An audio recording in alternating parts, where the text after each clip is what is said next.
কাজী নজরুল ইসলাম বিংশ শতাব্দীর অন্যতম জনপ্রিয় বাঙালি কবি, সঙ্গীতজ্ঞ, সঙ্গীত স্রষ্টা, দার্শনিক। তিনি বাংলা কাব্যে অগ্রগামী এবং অনন্য ভূমিকা রেখেছেন।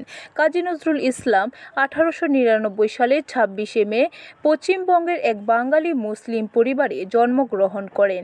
26শে মে কাজী নজরুল ইসলামের 126তম জন্মজয়ন্তী।